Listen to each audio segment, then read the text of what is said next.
Halo sobat, salam jumpa lagi. Melanjutkan kisah Nogososro dan Sapu Inten untuk sobat semua.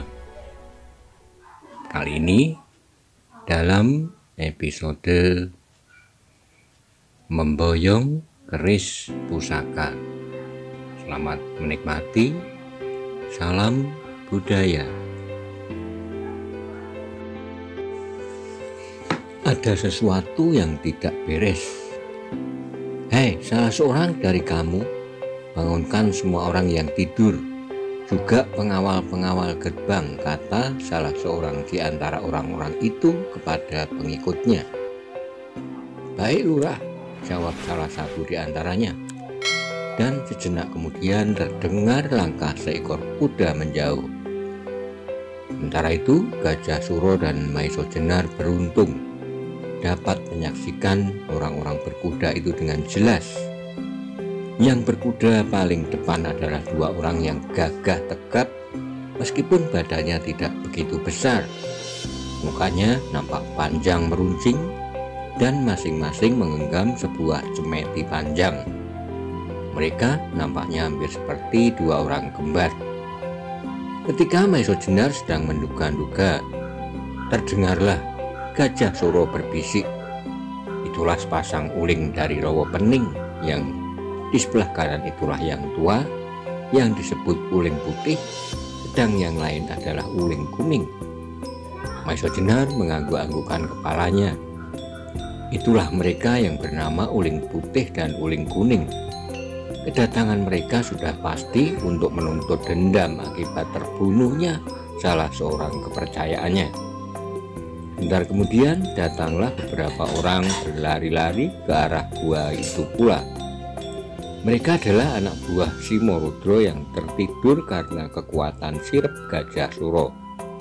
Salah seorang di antaranya yang gemuk agak pendek, bertubuh kuat seperti seekor orangutan, maju mendekati sepasang uling yang masih saja duduk di atas kudanya. Salam kami untuk sepasang uling dari Rawa Pening, katanya. Rupanya kakak beradik uling itu sama sekali tak memperhatikan sapa itu. Bahkan salah seorang dari mereka membentak, "Hei Sekayon, di manakah suami istri macan liar itu?" Rupanya yang dipanggil Sekayon itu tersinggung juga hatinya.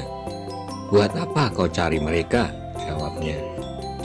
"Jangan banyak cakap, cari mereka," bentak uling kuning. Terdengar Sekayon mendengar. Kau kira kau bisa memerintah aku? Tanyakan dengan baik, aku akan menyuruh salah seorang untuk memanggilnya." Sepasang uling yang kasar itu menjadi marah. "Kalau kau masih juga berlagak, aku patahkan lehermu," teriaknya. Tapi Sekayon sama sekali tidak takut, malah terdengar ia tertawa. "Kau jangan main sekarat di sini.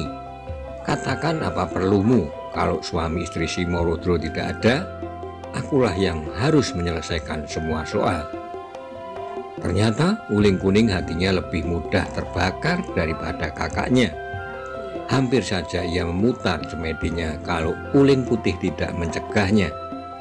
Sedang Sekayon pun telah pula menarik pedang pendek, tetapi besar seperti tubuhnya. "Jangan layani dia, kuning," kata uling putih, sambil menarik kekang kudanya dan melangkah beberapa langkah maju. "Baiklah Sekayon, aku tunduk kepada peraturanmu. Tolong katakan kepada suami istri Simorudro bahwa aku ingin menemui mereka," kata uling kuning. Sekayon merasa mendapat kemenangan, membusungkan dadanya sambil menjawab, "Itulah namanya tamu yang tahu diri." Lalu katanya kepada salah seorang anak buahnya, "Panggilkan Ki Lurah, katakan bahwa kakak beradik dari Rawa Pening ingin menemuinya." Orang yang disuruhnya itu segera berlari ke dalam gua. Tapi sebentar kemudian ia telah muncul kembali dengan nafas yang terengah-engah. "Kakang Sekayon, Ki Lurah tidak ada di dalam gua. Bahkan ruang penyimpanan yang tidak pernah terbuka itu pun nampaknya telah dibuka dengan paksa, katanya gugup. "Heh?" teriak Skayon terkejut. Tanpa mengucapkan sepatah kata pun lagi, ia meloncat dengan tangkasnya masuk ke dalam gua. Menilik geraknya, maka Skayon pun pasti termasuk orang yang berilmu tinggi. Mungkin ia adalah kepercayaan suami istri Simorodro. Skayon telah keluar dari dalam gua. Gerak-geriknya menunjukkan kegelisahan hatinya. Sejenak kemudian, tanpa berkata apapun, ia berlari ke samping gua di mana Simorodro tadi lenyap. Mereka telah mempergunakan pintu rahasia ini. Pasti terjadi sesuatu atas mereka, teriaknya. Kemudian kembali ia berlari ke arah tamu-tamunya. Mereka telah lenyap. Untuk 3 hari setidak-tidaknya kalian tak akan dapat menemui mereka. Sedangkan kedua pusaka yang disimpannya itu telah lenyap pula. Kalau yang mengambil suami istri Simorodro, mereka tidak perlu memecahkan pintu, katanya dengan nafas yang memburu. Keris itu lenyap, tanya Uling Putih. Suaranya pun menunjukkan suatu kecemasan yang sangat. Kalau kata-katanya betul, pasti akan menimbulkan suasana yang panas dalam pertemuan kami nanti, katanya. Uling Kuning yang lebih kasar itu tidak berkata apapun, tetapi segera ia meloncat turun dari kudanya dan langsung masuk gua. "Kau tidak percaya?" teriak Skayon. "Baiklah, lihatlah sendiri." Rupanya Uling Putih tidak tega membiarkan adiknya memasuki gua sendiri. Sebab mungkin ada hal-hal yang tidak beres. Karena itu, ia pun segera meloncat turun dan cepat-cepat menyusul memasuki gua itu. Sejenak suasana menjadi sepi. Masing-masing diam sambil menunggu kakak beradik itu keluar dari mulut gua. Sementara itu, ketika semua perhatian dicurahkan ke mulut gua, berbisiklah Gajah Suro. "Tuan, bukankah kita dapat mempergunakan kesempatan ini untuk menyingkir dari kandang macan ini?" Rupanya Maiso Jenar pun memperhitungkan demikian, sehingga segera menyetujuinya. "Baik Tuan, tapi jalan mana yang akan kita lalui? Apakah Tuan belum melihat gerbang dari benteng Simorodro ini?" tanya Gajah Suro. "Belum," jawab Maiso Jenar. "Aku memasuki halaman ini dengan memanjat dinding belakang." Nampaklah Gajah Suro tersenyum. "Ah Tuan, hati-hati. Seharusnya Tuan mengetahui lebih dahulu sebelum berbuat sesuatu. Arah mana yang dapat Tuan lewati kalau bahaya datang. Atau setidaknya Tuan telah memiliki pengetahuan tentang itu," katanya. Maiso Jenar tersenyum pula. "Tuan benar, aku memang kurang hati-hati. Tetapi apakah sekarang kita dapat melewati gerbang?" sautnya. "Tentu," jawab Gajah Suro. "Orang yang menjaganya sedang berkumpul di sini. Kalau demikian, marilah kita pergi," saut Maiso Jenar lagi. Maka sebentar kemudian Gajah Suro dan Maiso Jenar dengan hati-hati sekali menyelinap dari satu rumpun ke rumpun yang lain, dari balik padas yang satu ke padas yang lain. Selangkah demi selangkah mereka berhasil mendekati gerbang yang menghadap ke utara. Gerbang ini dalam keadaan biasanya selalu dijaga dengan kuatnya oleh orang-orang kepercayaan Simorodro. Tapi orang-orang itu sekarang sedang berkumpul di depan gua untuk dapat mencegah kalau sepasang uling itu akan berbuat sesuatu.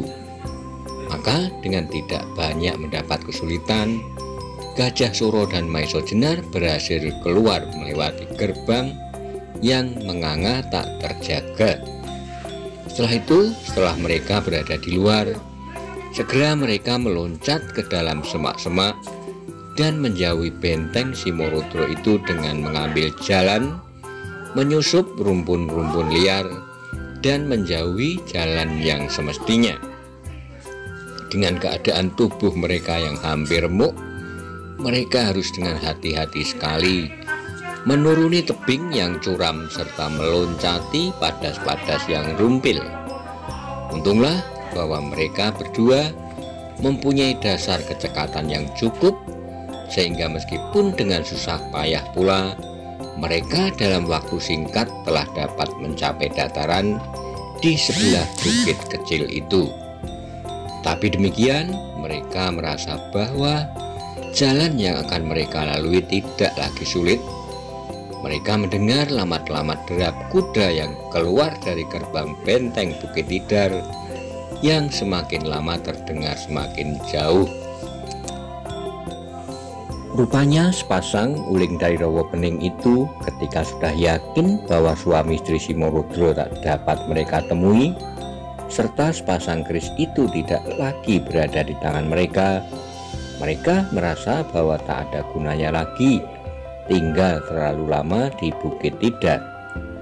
Setelah suara derap kuda itu lenyap, kembali Gajah Suro dan Maesa Jenar melanjutkan perjalanan untuk secepat-cepatnya menjauhi Gunung Tidar.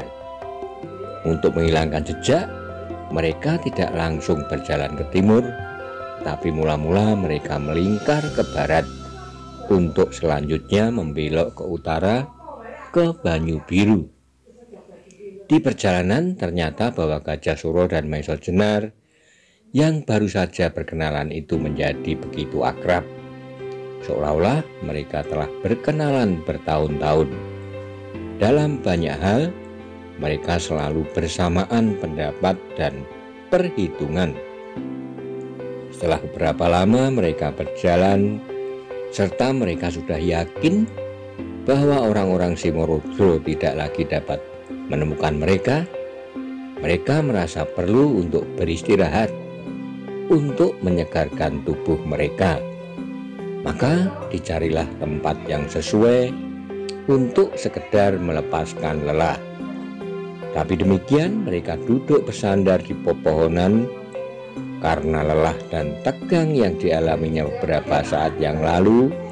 Segera mereka jatuh tertidur. Demikian nyenyaknya sehingga mereka sama sekali tak merasa bahwa malam telah lama lewat dan matahari telah tinggi di langit. Ketika cahaya matahari itu menerobos daun-daun dan memanaskan tubuh mereka, kedua orang yang kelelahan itu baru terbangun. Terasalah sesudah mereka beristirahat benar-benar, meskipun hanya sebentar, tubuh mereka menjadi bertambah segar.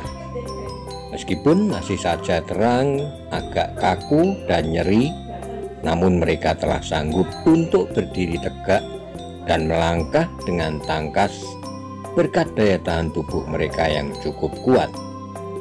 Setelah mereka mencuci muka serta sekedar minum air dari sumber yang diketemukannya di dekat mereka beristirahat, mulailah mereka melanjutkan perjalanan. Mula-mula mereka akan singgah ke Pangrantunan untuk menemui Ki Ageng Suro Dipoyono. Tetapi setelah dipertimbangkan untung ruginya, mereka membatalkan maksud itu. Di perjalanan pulang itu, barulah mereka mengetahui bahwa wajah-wajah mereka nampaknya seperti berubah. Beberapa noda biru dan bengkak-bengkak nampak di sana-sini. Hal itu menunjukkan betapa hebatnya perkelahian mereka semalam. Sehingga apabila mereka saling memandang, mereka menjadi tertawa sendiri. Di samping itu, dalam hati masing-masing timbullah rasa kagum satu sama lain. Sebab dalam pertempuran dan perkelahian yang mereka alami sebelum itu, jarang tubuh mereka dapat disakiti, apalagi sampai biru-biru dan bengkak-bengkak. Perasaan Gajah Suro dan Maesa Jenar pun juga menjadi geli bercampur heran. Mengapa Ki Ageng Suro Dipoyono begitu yakin bahwa cara perkenalan yang aneh itu tidak membawa akibat yang dapat berbahaya? Sebab rupanya dengan memberi banyak petunjuk pada Maesa Jenar, Ki Ageng Suro Dipoyono memang bermaksud untuk mempertemukannya dengan Gajah Suro. yang kebetulan juga sedang disuruhnya mengambil kedua pusaka itu tanpa memberitahukan lebih dahulu. Dengan wajah-wajah yang demikian, apabila mereka singgah di Pangrantunan, tentu akan menimbulkan kecurigaan, baik kepada mereka sendiri maupun kepada Ki Ageng Surodipoyono yang menyamar sebagai seorang petani miskin. Karena itu, mereka berketetapan hati untuk melangsungkan saja perjalanan mereka ke Banyu Biru. Pada malam berikutnya mereka bermalam pula di tengah-tengah hutan.